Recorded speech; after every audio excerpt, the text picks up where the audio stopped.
Yeah, you know what? I saw him a little bit, obviously, from the other side the second half, and that's kind of how he was throwing, as many can attest to. But that's as dominant as I've seen him, and I think that as prepared and as much conviction as he has every fifth day, knowing what we were going through as a team. You talk about great players, put teams on their back, and that's what he did today. He won't say that, but that's exactly what happened. And he wasn't going to be denied. He was going to finish the game, and I think he knew that going in. He was going to rest the pen. He was going to get us a win. And, sometimes great pitchers have to shut the other team out. And we got 1 point because he drove the run in. And it's kind of, again, it's a little league game where you get a hit to win the game and you go 9 innings and you punch out 14. So it was great to see. And he and AJ were working so well together, and AJ offensively good. Just what they were doing together was really special. In theory, it sounds good that that's what you want your ace to do, but it's not often that it can actually translate to the execution of it. Is that what you expect from him, and how nice is it to have a guy that can actually do that? Yeah, you know what? That is what you hope for. To expect that every fifth day is obviously lofty, but that's why in my opinion, he's the best pitcher on the planet. And again, he wasn't going to be denied. His fastball command, the slider had depth, was sharp, late, the breaking ball, and John Jay is a very good major league player. And to punch 4 times, and I think Clayton had 14 punch today, and glove side, arm side, fastball, command, and it was really, and we really needed it. The pen needed it, and just to get that win, now we have an off day to feel a little better about ourselves.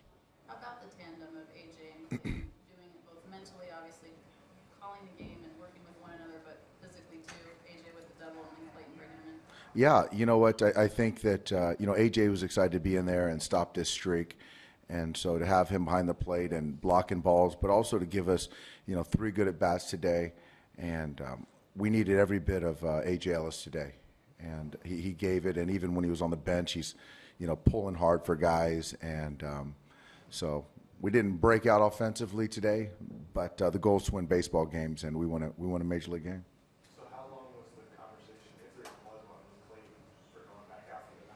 No, there wasn't a conversation. The way he was throwing the baseball, and like I said, he wasn't going to be denied. So I have to pick my battles, and that was one I wanted to even broach. Doug, right side, you get the victory. On the downside, the offense still, wasn't producing. Only 2 hits other than Kershaw.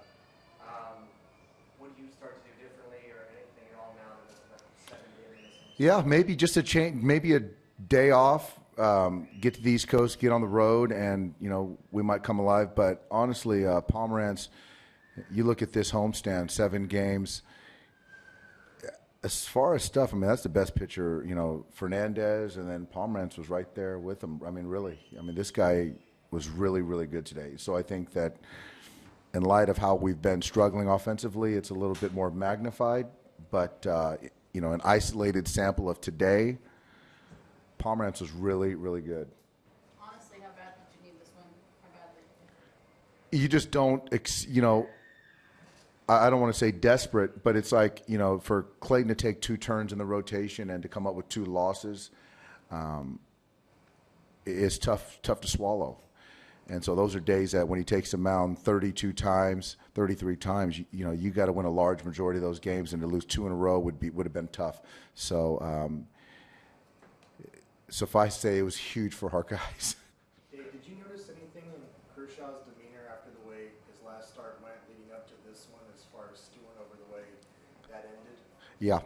It's one of those things where, he was ready to atone from that last start. And that last start was 1 bad inning and a couple bad pitches. But after, that last start, he was ready to atone. And, from that day on, I wouldn't want to be that opponent, because he had that look in his eye, especially now, accentuated by our losing streak. He wasn't going to be denied.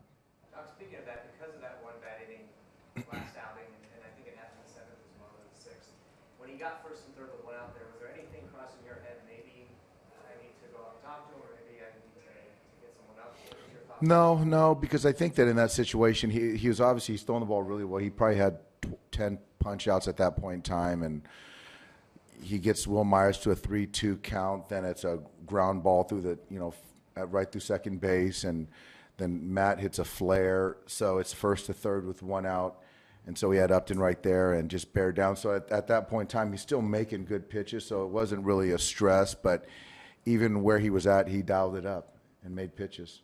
Dave, I know it's only the first inning, but when he strikes out the side, does that kind of set the tone for the rest of the game about what he's about that day?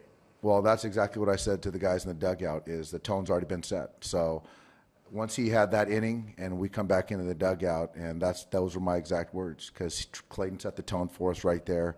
And AJ came to me and said, he's got no-hit stuff, so and it didn't play out that way. Ramirez hit a nice piece of hitting to the ball to right field, and Yasiel, great play to keep it to a single or throw him out at second base. But we could all kind of sense that, yeah.